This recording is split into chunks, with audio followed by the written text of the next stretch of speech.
All right. Welcome, everybody, to a Common Sense reading series. My name is Jordan Stempelman. For those of you who are attending for the first time, I'm in my 11th year of doing this, of hosting this series.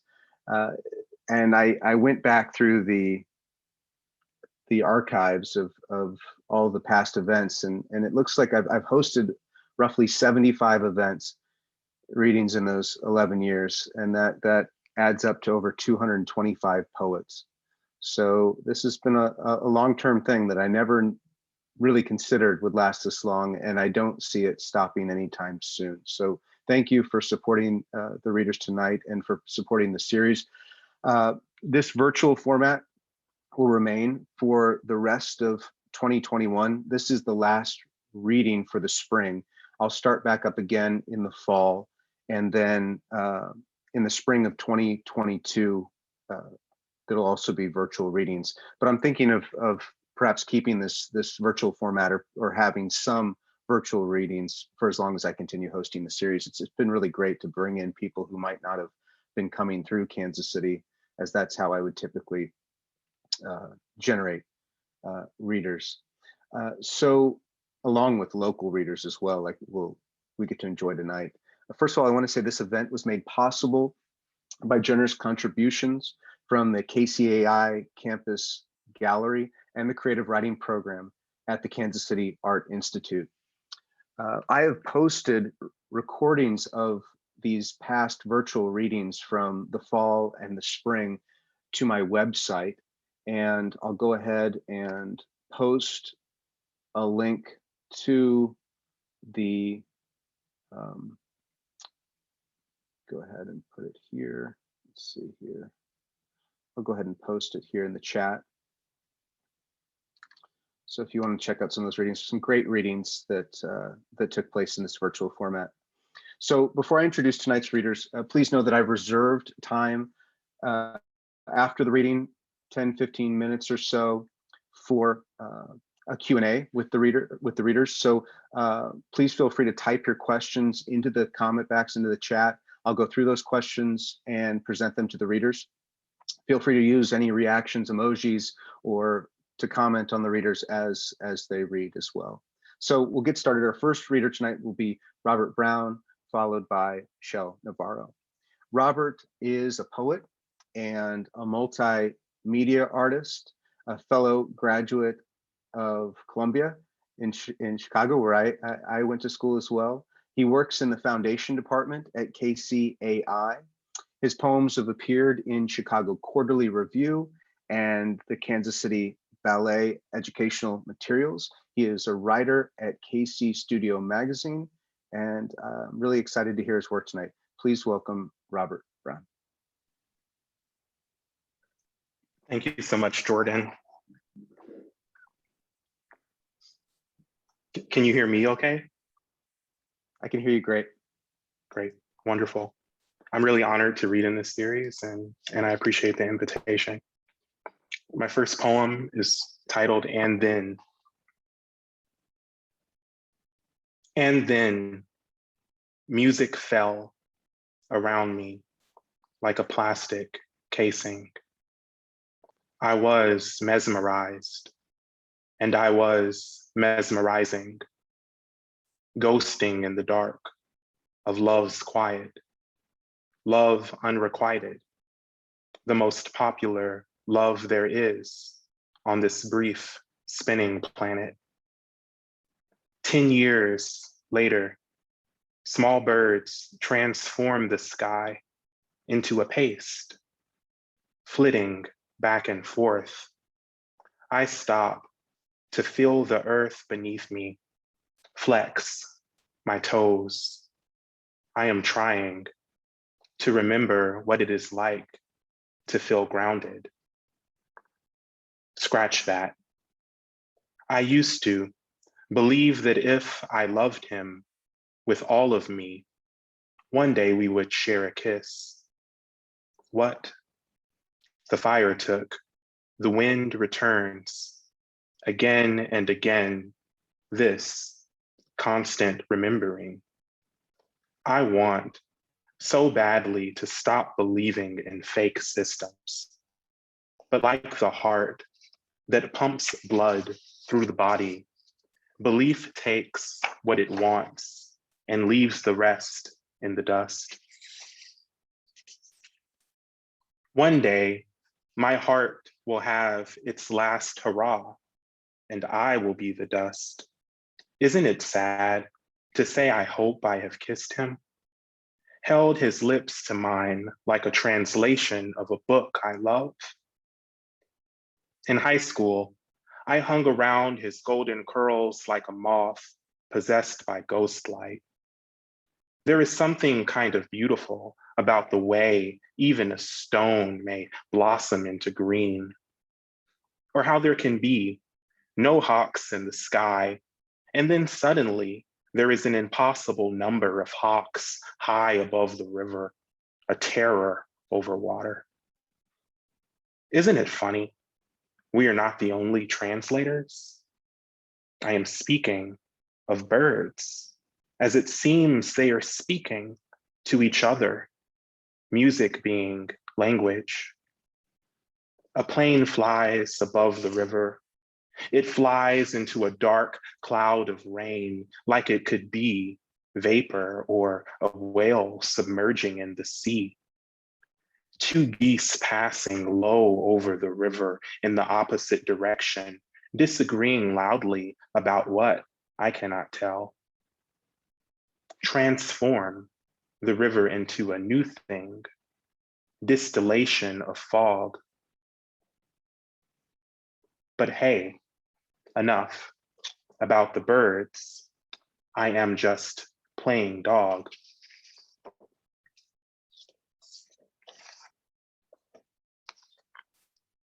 Composite character. Fourth grade boy slides a Coltrane solo of a body into the seat nearest the door, not knowing that it would have been proper to raise a wand in the air. A thin tree managing shadows across the floor like Charlie Brown's Christmas. Piano begins or does not begin. It's all a pantomime. Fourth grade boy believes he will be counted amongst the dead for being early and bright. Teachers will think it worthwhile to conjure a corpse, sing promises into the red dirt like it's a diary. I will explain the horror thing. The absence of his hand, his eyes, and fourth grade boy heart will not stay with him. Instead, he will lift a concrete block awaiting the day or night the good Lord falls from heaven that glass menagerie, wet with oil, which he had thought to visit when the bubbling block was lighter.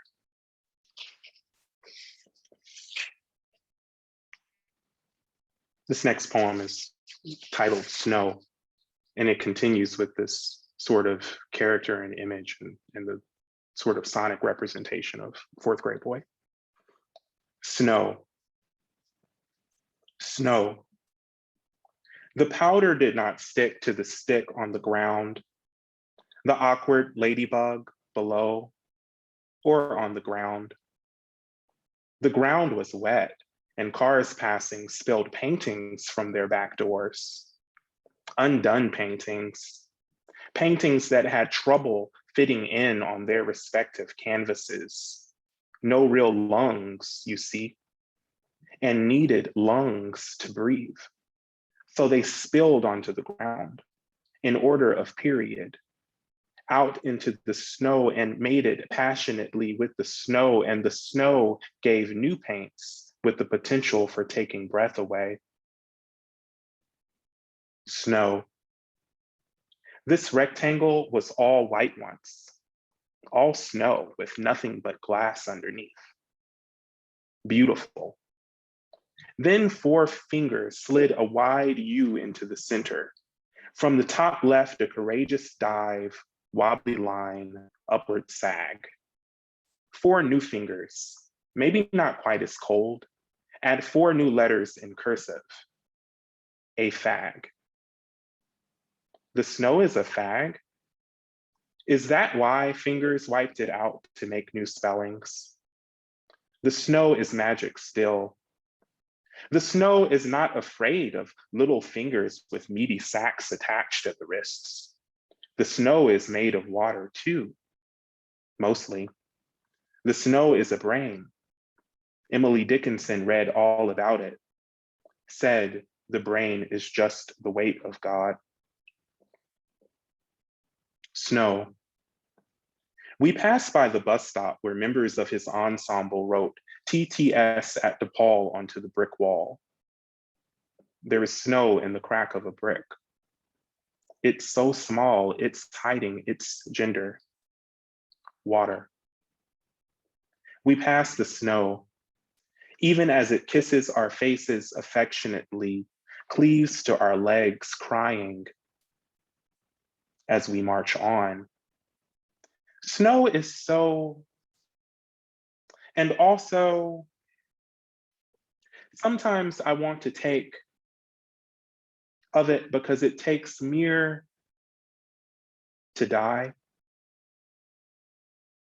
Snow. Inside water is life. Inside life is God.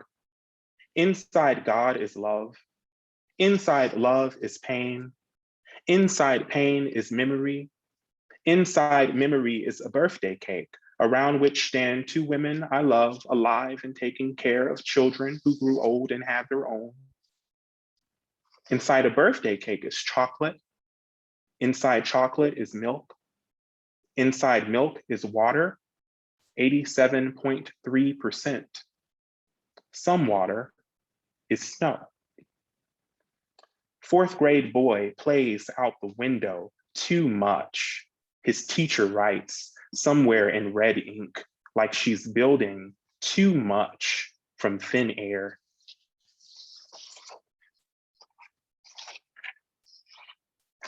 And I think I have time for one or two more poems. This is the first section of a longer poem that I'm working on. It's titled Rumpelstiltskin. 1. Assuming negative space a metaphor for unseen and open creative fields, I attempt to capture knowledge found on rose walls in the ghettos of Nothing City. First, glass, then spaghetti, flattening on those walls and slipping delicately to the red wood. What is most interesting about the slip, unbelievably, is that neighbors say it went down while whole projects mocked one setting dwarf outside of it and really was something to see. Yes, following the force of the baby's alien throws, and in addition, his much too blue, terrible gaze, spaghetti became a sunspot, which is just as red and only half as lovely in this ghetto society. Therefore, a frantic call from the baby's mother to the insurance company went, "Help me, my baby is burning down the ghetto and we are just sitting down to eat dinner," and was visited by little movement as nobody was on the other line except a purple bee who must have taken a job as a tone. However, she who whizzed in to investigate nothing but the flowers on the wall emerges as an important voice in this story. In addition, a wind that was in the background flew in, and it emerges importantly too. What will you do, Mother Dragon? I will burn the entire ghetto to doll heads unless you offer me a name. Fire trucks passing our home for privileged neighborhoods, non-fires that are happening will burn unless you tell me my name, the baby demanded, rolling his tongue in his mouth, a brand new Ferrari.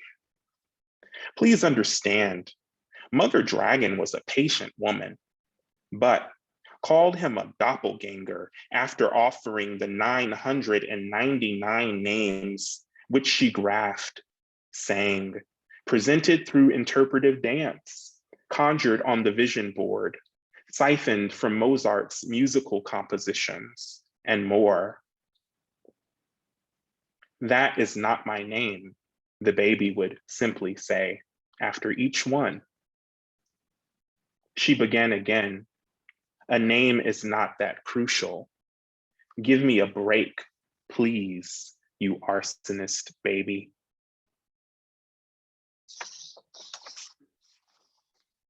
And then I guess I'll read one more poem. Thank you everyone for listening.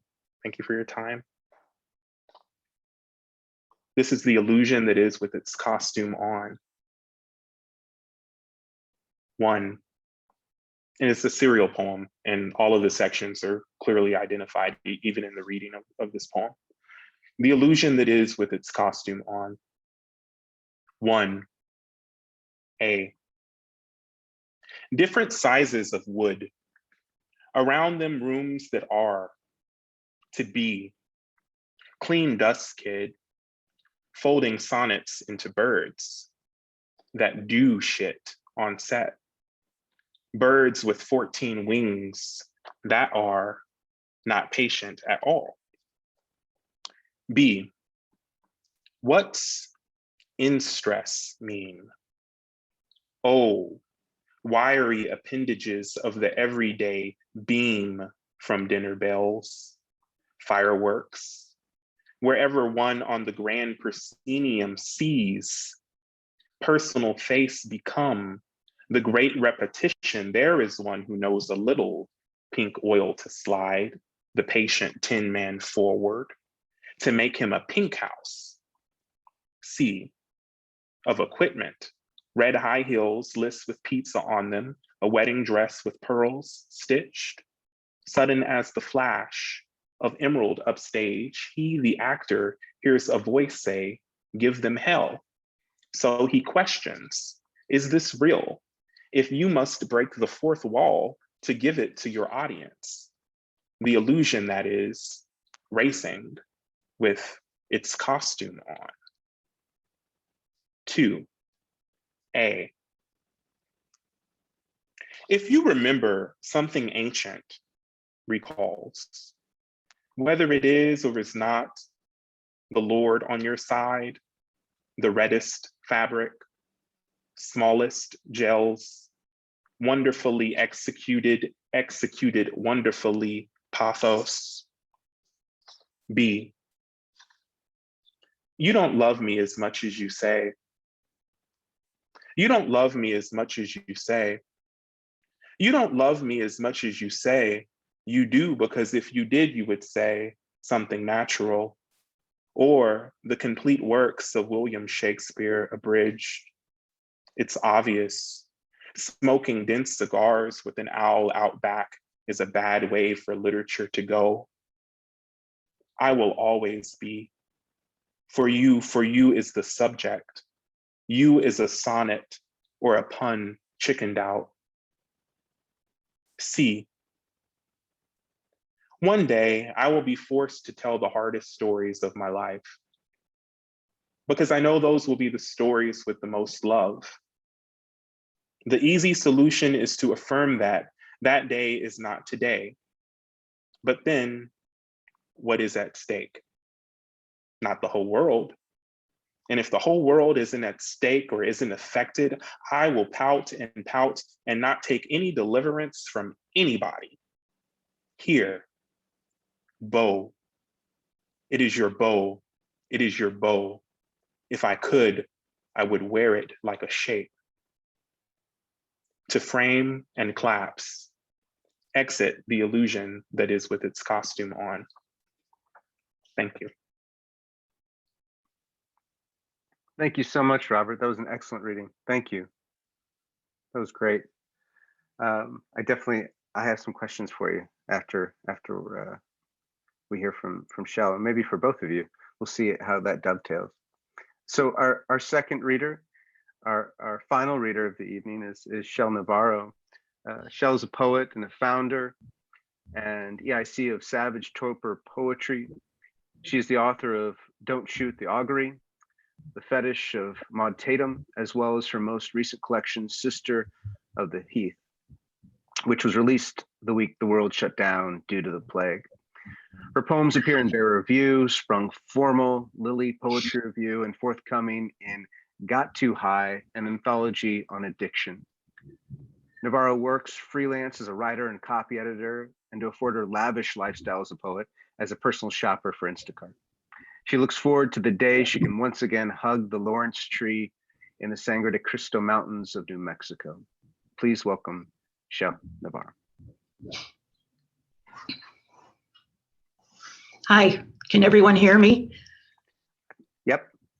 Yep, okay, good. I think I'm going to start with a poem that I started writing in 2015 in one of Michelle Bousseau's workshop classes. And man, we worked on that poem for a long time.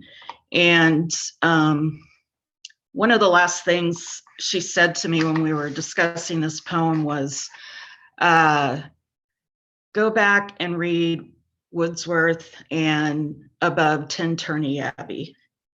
And that always stuck with me, but I didn't get it until my last revision, which was probably last year.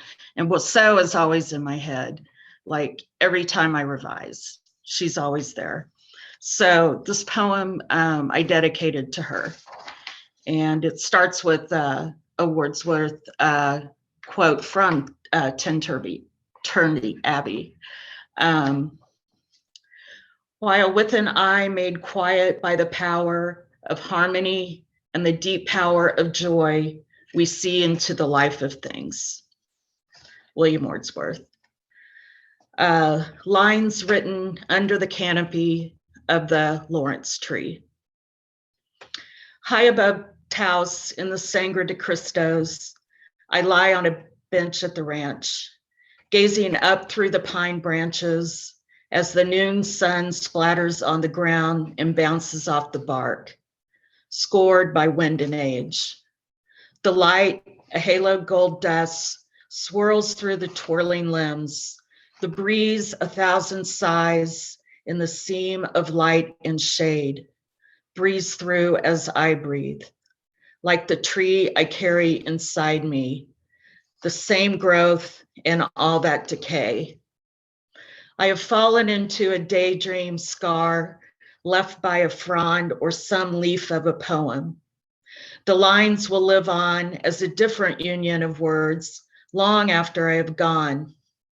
This ponderosa will tower as it towered a century before her painting.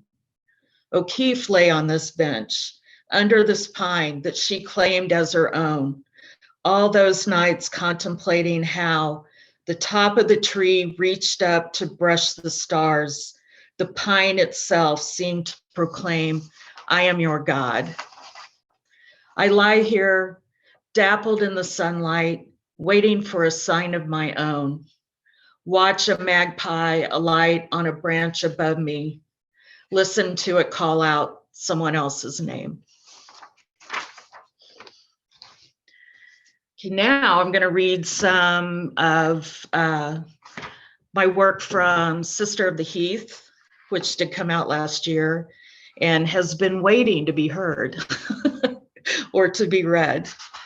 And I'll start with the proem. Wake up, she said. It's time to reclaim the lost witch within, witch as name for wise and kind, witch for knowing power as energy. The lightning on edge of the heath is our magic, is our portent. And I've done a series of poems that hopefully someday will be a collection on early sketchings of Georgia O'Keeffe. From a book called Some Memories of Drawings, Georgia O'Keeffe. So a lot of these are ekphrastic poems. And so this is one of them from drawing number 40. And it also has lines borrowed from The Laugh of the Medusa by Helene Sizu. From the sea, fathoms deep, chasms briny and female folds into sinew, folds into cleft, folds only she can speak to the dark as aspect, as an occult, as in sea of phantasms. What's the difference between ocean and sea? Depth, I say, or boundaries.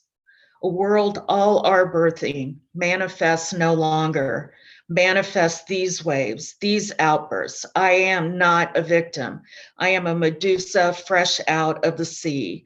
I am not a monster. I am not a fiend. I am a single grooved mother. I have tongued an ocean rife with unheard songs.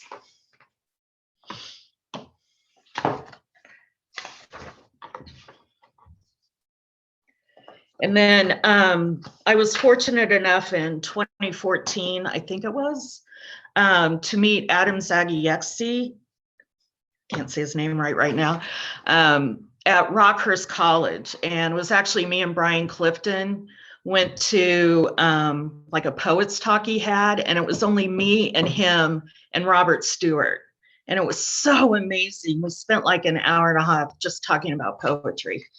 So then we went to the reading that night, and he just like blurted out one line that stuck with me that I wrote a poem about, and it's for and after Adam Zagajewski. Solitude tastes like opium. Clothed in waiting, a forbidden blue rose to cup a bite of poppy tears. Into iron sleep, awake such velvet ardor, midnight, a den with no moon.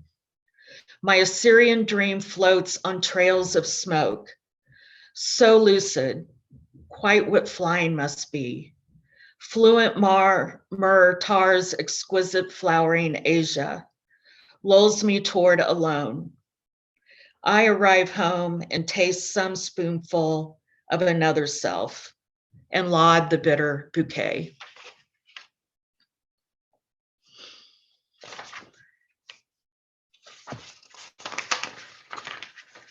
And this one's for my mom because she's obsessed with mowing and hates it, but chickweed. Mouse-eared taproot sprawling, delicate the white bloom, short-lived in spring. What the violet patch don't claim, the chickweed does. Look at the countryside field, booming with color, whites and purples and blues. This season shouldn't be a war. Constant gardener, you fight the insidious threats. You destroy the predators, but sometimes the invaders win. When I was a kid, we'd sit in a massive clover, chewing on chickweed buds like small goats, searching for the elusive four-leaf clover. Someday we won't have the farm. The history of all of us will be buried under a shopping mall, or God forbid, a church, all the animals and grebes, the creatures we tamed, the creatures who tamed us. You must embrace the ugly too. It won't eat you. Look, some of us survived. And this one's for my best friend, Amy, who happens to be watching the reading. I was like having writer's block, so I did a shadow poem of Anna Matova. I can't talk tonight, I'm so nervous, sorry. It's called Blinded. We empty another bottle to get fucked up and bleary. We know no other way but looking into the bottom of a glass. Warped selves, twin images fight for what's left of sight. Our cigarette smoke blinds us in a veil of usual ghosts. I see what might have been, you see a future choice. Behind a door, double chain, deadlocked. You hear that? Thief, lover? It comes to steal what's left of what we can abide. The heart is dead, although the muscle keeps beat. Even in the waning hours, the drink in us sings, I love, I love, I love. This is one of my O'Keeffe poems, and it's actually to Juan Hamilton. Poem about a late obsession. Find a new medium to work. Idle hands form new ways to see.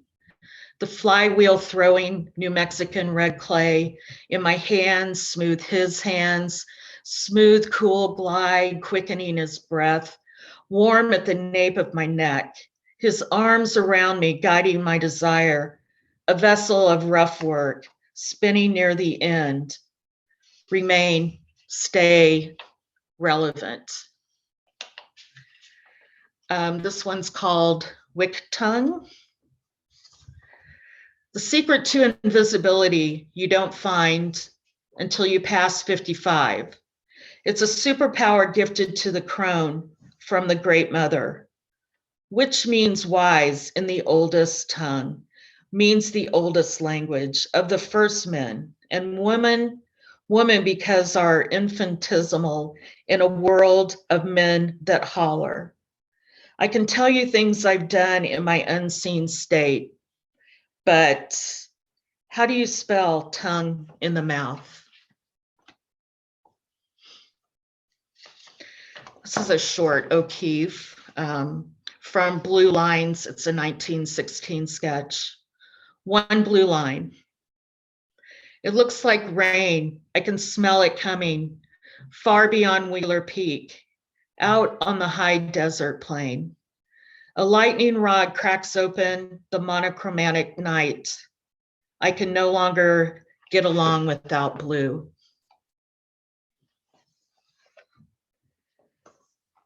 Incandescent.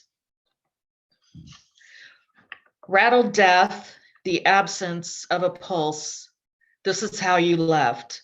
Moth dusting the porch light, the absence, how the last breath fills a space outside the body, blinks and dims.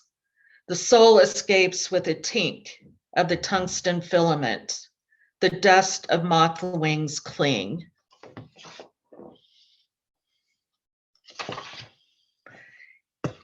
Sister of the Heath. I met you when you were closed up, petal furled, tiny magenta mouth, and with the warmth of a spring day before a thunderstorm, you opened up, exposed your lavender light eye to the human world, ready for the picking. Okay, I'm going to read a couple. How much time do I have? Some untested material, if you'll indulge me. This one, I do a lot of ekphrastic poems because I just get writer's block. So I just talk to them until something comes out, and then boom, there you are. This is from my friend Persephone, who's a painter in Pittsburgh. There's a quote in the poem about her. It's called Winter's Dress. Cold morning, clear sky blue, seeps through pink, mottled cotton clouds like the tint of my face after too much wine and solitude. The wound of winter unmasked. I miss the idea of a man in my bed, but prefer the security of my dog. Her head sleeps on my hip with no ambition. Some say winter is an ugly dress, a balding crone near the end of days. I say what comfort there is in the beauty of a well-worn season. And this one that is written in couplets, and the first line of each couplet is from a Sylvia Plath line of a poem. It's called Stormed, a response to your death with lines from Years and the Munich Mannequins.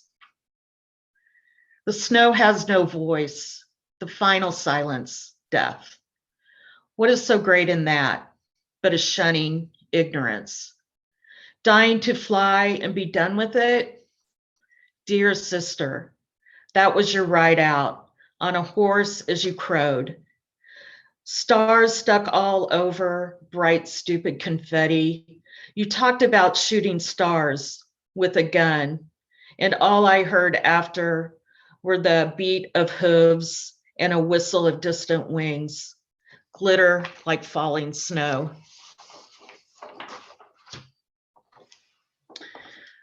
Instinct. This one's for Cora.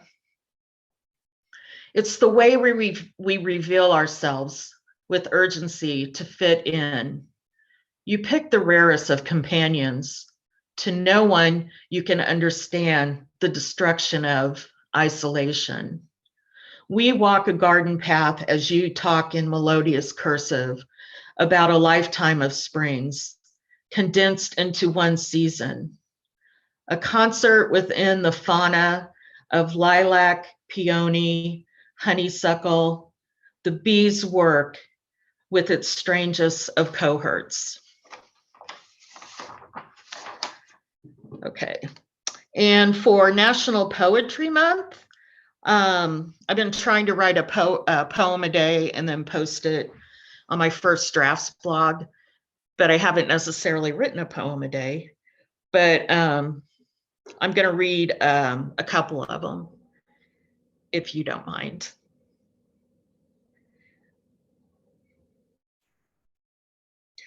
And Robert and I have something in common. Like, I am obsessed with birds.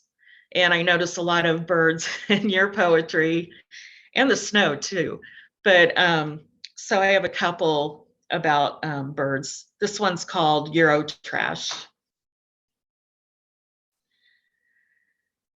The common but colorful lays in the sun, radiate iridescence, spring and song, the mimic of top of the tree Shakespearean actors, switching roles from robin to peewee to meadowlark to thrush.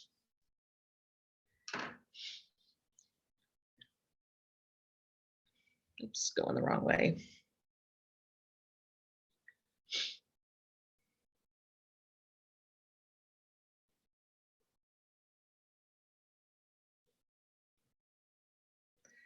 And this one's called Light.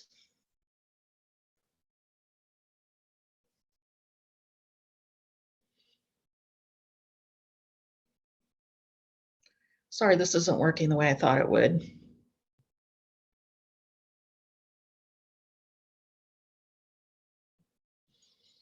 Well, we'll go to Bottle Tree, since that's the one that's coming up. If I create a descanso for you, not roadside, but in the horse pen where you broke your first pony, I'll make it with all the empty bottles you hid. Hang them from boughs on the mulberry tree. When the wind blows through the branches, the spirits will sing out like the faint neigh of horses. The glass will clink together, all the past vapor borne out, and gone secrets will set you free to roam. This one's called, this was from a quote in the Lorca book, Sonnets of Dark Love. This is like the Count of Villa Mediana, is the title of the poem. The sinister destiny of love without destiny, without future. Telling a lie takes a lot of remembering. You can say you don't love me and forget. That night you walked from downtown to the west side, way too drunk with a fistful of stolen lilacs, like a proper suitor, only to have me rescue you from yourself. I took you home and fucked you. You said I love you and then puked in a PBR styrofoam cooler. Dirty martinis, wastewater. Later you realize, ask yourself if that was love. The truth lies in the gut, the corner of the eye, like an opiate loves a spasm. Uncontrollable in its flush of skin and burn. You know love equals death because I told you so. Do I have time for one more? Yes. Sweet.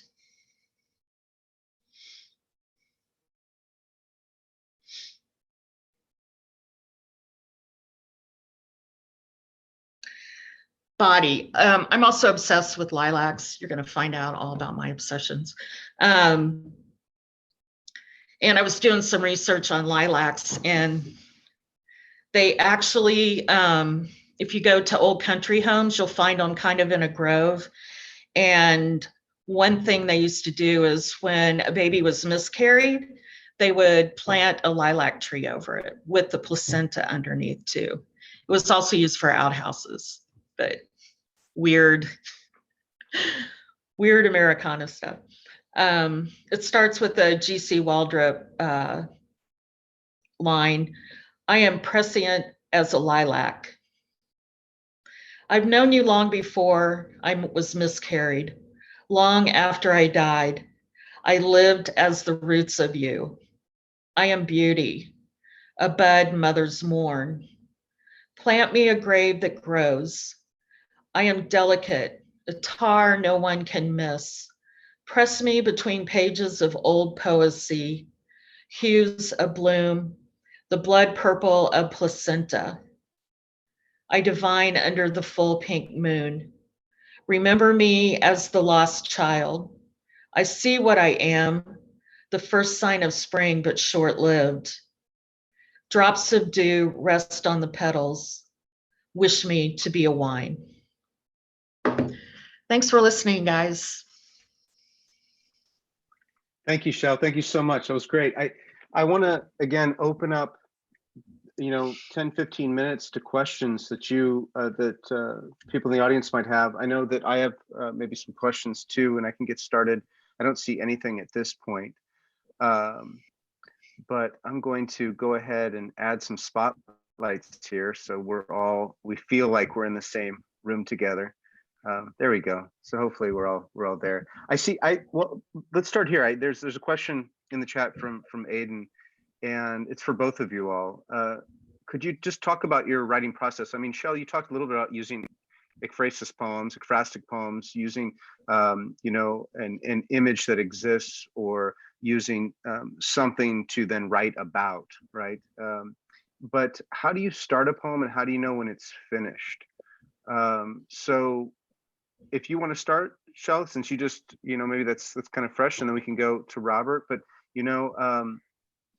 how do you start, and how do you know when something's finished? And you talked about going through editing quite a bit. So yeah, I don't know. I kind of let the poem tell me where it's going and what it's doing. Well, for instance, that first poem, Under the Lawrence Tree, that one, I basically wrote under the Lawrence tree in my journal. And then I started revising afterwards, just trying to figure out what form it should be in, that kind of thing. And then looking at it and like flipping lines around, like switching what would be the first line of the poem. And then near the end, I wanted to end on, I am your God, but was like pushing me so hard on that poem. And it was just like, and then finally, true story, I think I was up there for the third time because I was in Taos finishing my thesis, and I went to visit my tree, and I was laying there again, and this magpie, because they're all over Taos, they're huge, lit up on a branch way above, like almost blocked the sun out. And I was like, that's the end of the poem right there. So sometimes it takes a while. Other times, some of the poems I write, I know I don't know if this is a popular way to look at it, but they just come out and I know they're done. Right. So I think what it has to do with is listening to yourself, like walk a lot. And while you're walking, instead of listening to music, just listen to yourself. So I walk a lot at Loose Park with the dogs. And when I'm not listening to the birds and, oh, what kind of bird is that kind of thing? Because I'm the crazy ladybird now. Um, I sometimes in that rhythm of walking, I'll find that I am repeating something over and over again. And then with that, I'm like, oh, okay, that's what I'm supposed to start with. And it goes from there. Thank you. So, Thank you. That's good. Robert, how about you? Yeah, I love that. I really love everything. And what a beautiful reading, Chell. It's a oh, thank you, Robert. a lovely experience to read with you. I would say that sometimes a shape will come into my mind. I also take a lot of walks. That's actually something that was really therapeutic and meditative for me, especially with the pandemic. Just sort of being able to connect with myself and listen to myself and the music of my own heart, sort of like, Chell is talking about. And also something else you said about, you said that after your reading, we were going to be introduced to all your obsessions. And I think that that is another way of answering the question, is that I'm following my obsessions and I'm following what gives me bliss and what gives me joy. And I'm looking for ways to be in the world. Yeah, and this is for both of you, but I noticed, especially with your work, Robert, your style of narration, there's these gaps in the language, or there'll be these reoccurrences and these repetitions, but then there'll be these large gaps, this trailing off. You said scratch that at one point. There's this twisting feeling, but it seems to always find its central thread. And I'm wondering, and this could, apply to you, Chell, as well. You know, are you do you find when you're writing that you have to omit more than you as you've written it, or or do you have to fill in the gaps? And that's for both of you. Do you feel like, that there's too many gaps, then you have to start filling in oftentimes, or do you have this solid chunk that you then have to give some breath to? Because, in that Wordsworth quote that you had, we see into the life of things. Sometimes if something is too perhaps together, we're not seeing into life of how it could potentially be. It's how it already is and how it's been overused and how it's been neglected. So I'll start with you, Robert, and then we'll come back to Chell. Is it more like filling in gaps, or is it winnowing out? It's such a great question, Jordan. It really is about the music for me. It's about the sort of texture of the verse movement, or for people watching, perhaps the interwovenness of the sounds in the line, or the physical elements in the verse. So that takes me to often some really surprising places. I'm trying to surprise myself, I think. And sometimes that surprise can be a little jarring, or it can even be a little fragmented or chaotic. But I'm trying not to actually cut out those sort of like chaotic edges, of the experience, and of the lyric. And really, I just hope that it sounds good. And I sort of have this impulse to write poems that I would have enjoyed as a child.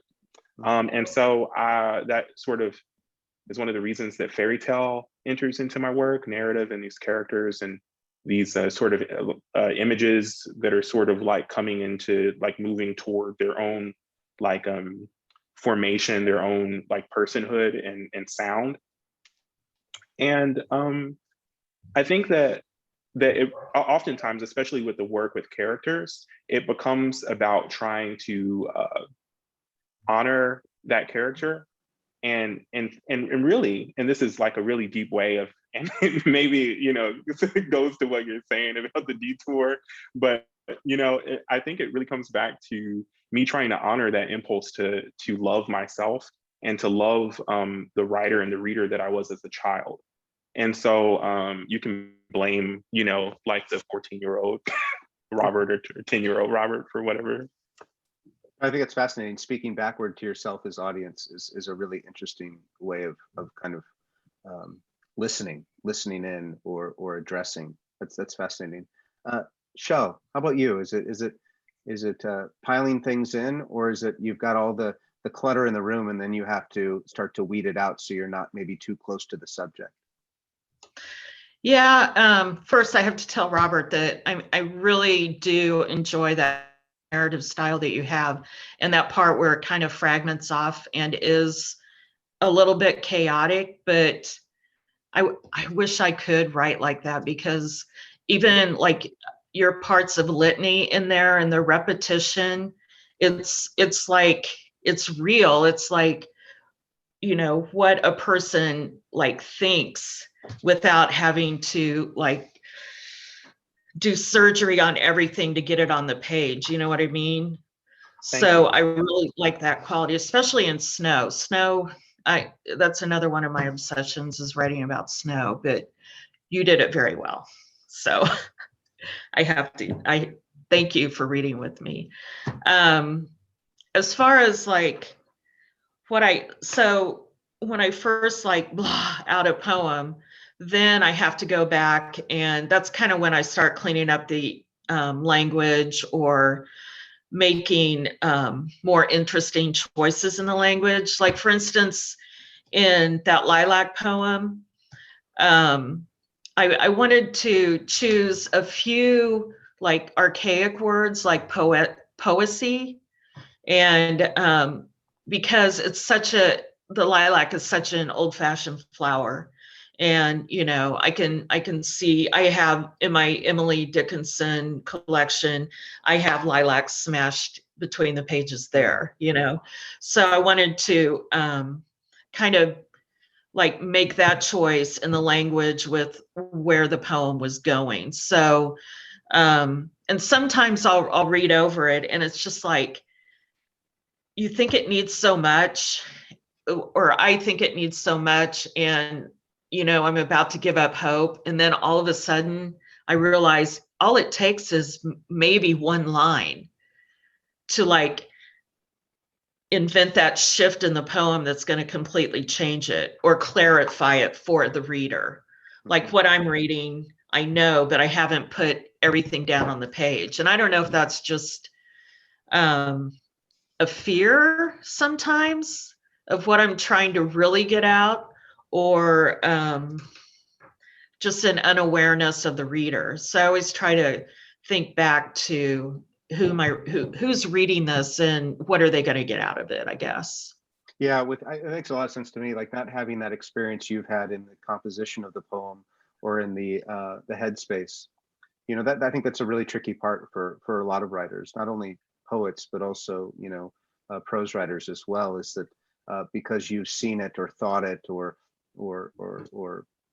experienced it in your head, is it there on the page, and then how much does it need to be on the page for it to be over rendered, right? For it to be tenderized, you know, way too much, or spoon delivered or something. There's a question here from Amy, like, what do you, and I'm guessing, I bet you I know the answer to this one, but what do you all think about the popularity, the growing popularity of poetry that's happening? I mean, I know, you know, I'm 44. When I was in school, there was no, you know, Louder Than a Bomb. There were no poetry clubs, and a lot of high schools have them now. And there's a lot of creative writing programs. And what do you guys think about that? The popularization of poetry.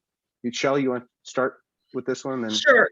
Yeah, I have to say that I went back to university late to finish my undergrad, and then just happened to come across MFA when it was, you know, kind of new. I think it was probably like really coming up maybe 3 years or so where people were really like looking into it, and UMKC had their new program, I think.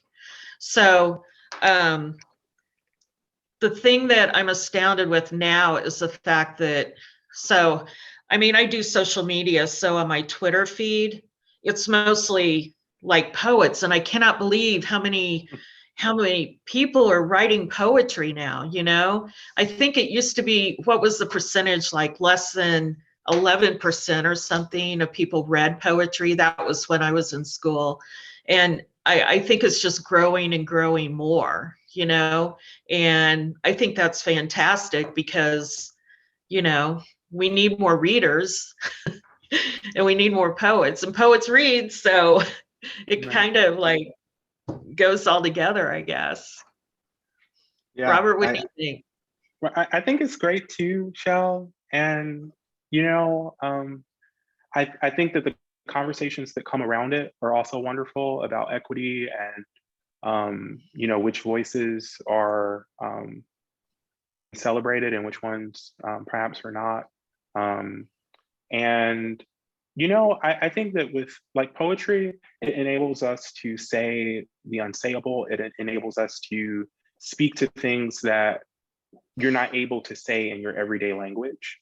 And I think that that sort of excavating of our experience, that sort of is vital to like being a human, like is it teaches compassion, poetry. And I think that the more of it, you know, the better. I also do think about it on the publishing end of things. Like, you know, with the democratization of the internet and how everyone has the ability not just to write poems and have their work, you know, amplified by the internet, but also to publish other people's voices. So all of that is very interesting to me. I sort of you know, and at the same time, I'm a very private person. I was very nervous doing this reading. You said you were a little nervous, Shell. I was too, because I've never done an online reading before. I've done some broadcast stuff in the past, like in the way past in my teenage years. But even that has this sort of ephemerality. Not to say that this is like, you know, edged in stone or anything like that, but it's just it's a new sort of way of engaging, I think, for a lot of people. And if anything, you know, positive came out of the pandemic, I think that it pushed people like me, you know, into doing digital readings and into, you know, challenging ourselves to sort of be more. yeah, I agree with you both. I think that, you know, having more poets is only a good thing. I think that the reason that I think a lot of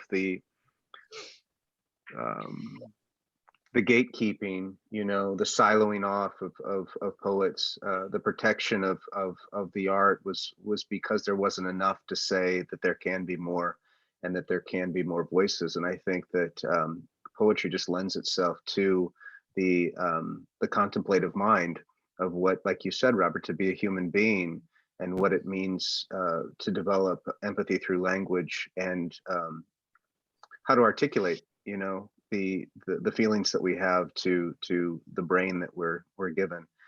I want to end this with just one question about, you know, you Said both that talked about. beautifully. Oh, thanks. I you guys talked about walking. I've been walking, you know, and that's what I've done now. I don't go to the gym anymore. I just walk and walk and walk, and I've loved it.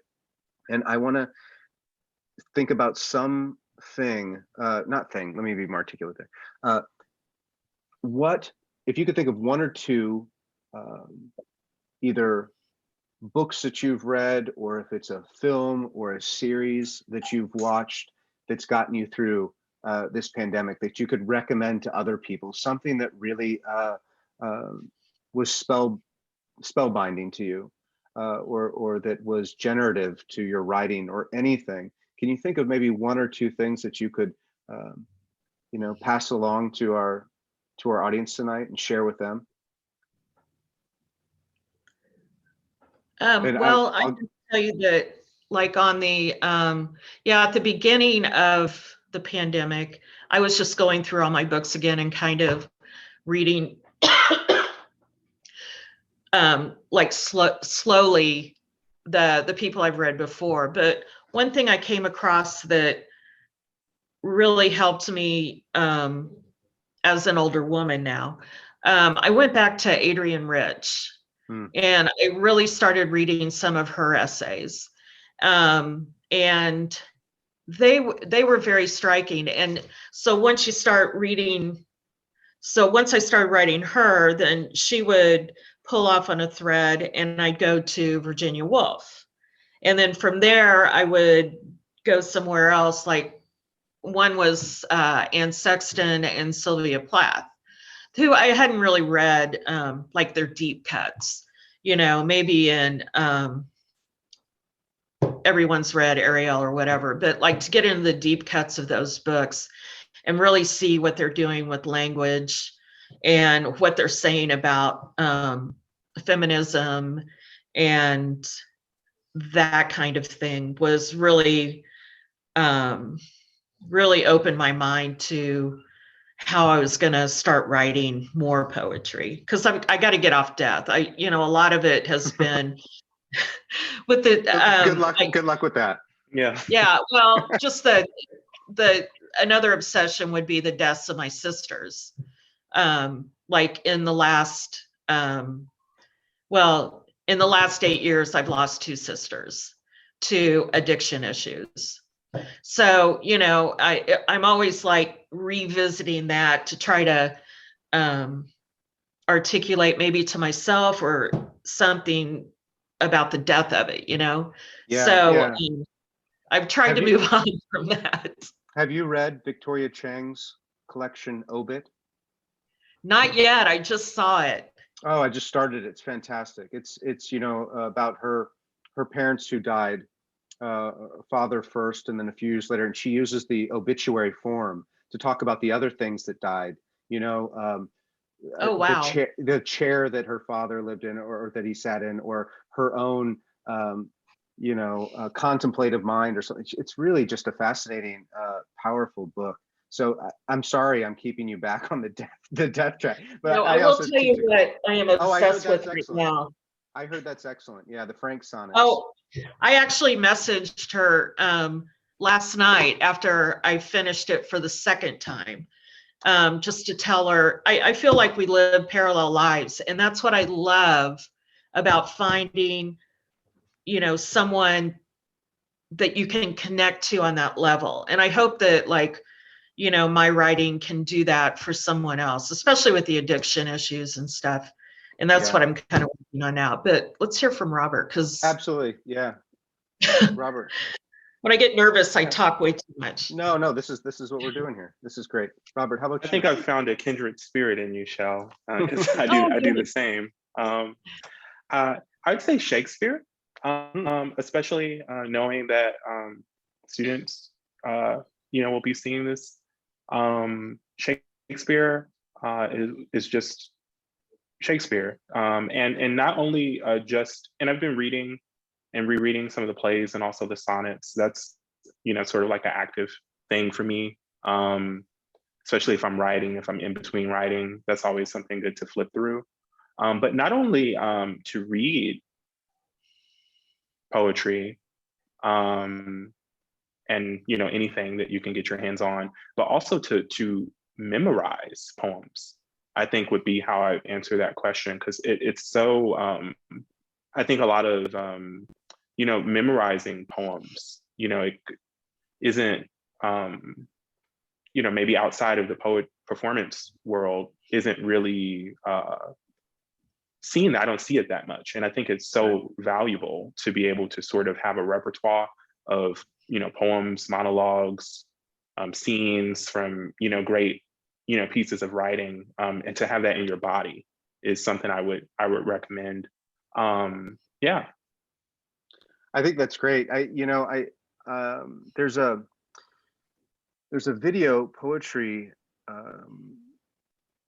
magazine. I'd call it a magazine. It's called Windfall Room, and the editor of Windfall Room is encouraging people to memorize poems that they then read, and how that's something that we don't often do. And I noticed that in your work, Robert, that a lot of it was you've already internalized and you were putting out. I thought that was really great. I found this. Let's see if I can actually put it in here. Yeah, I was reading an essay recently on humor and the way that it combats, you know, feelings of helplessness, and it brought me back to this quote from Lear. So anyway, I put that in there. Anyway, thank you both for spending your evening, you know, in the squares, with me, and in the squares with everybody else. And thank you all for joining the Common Sense reading tonight and supporting these local writers. That's one thing that the question of, you know, that Amy had about, you know, the popularization of poetry, and it's that in places like Kansas City, you know, there's more and more poets that stick around. They just don't pass through, or, you know, so we have a growing community of poets, and that's something that I think is really exciting. So thank you both, and thank you everyone. And I will again shut up shop for the summer, and I'll reopen in the fall. So if you would like to follow or join or ask to join at the Facebook group of Common Sense, you can join that and find out about the readings, or you can look on my website as well. So anyway, thank you everybody for coming. Thank you Jordan. to Chell and Robert, and Thank have you. a great night. Thank Be you. safe, everyone. Take care of yourselves. I'll see you. Nice to read with you, Robert. Nice to meet you. Take care, everybody. Good night.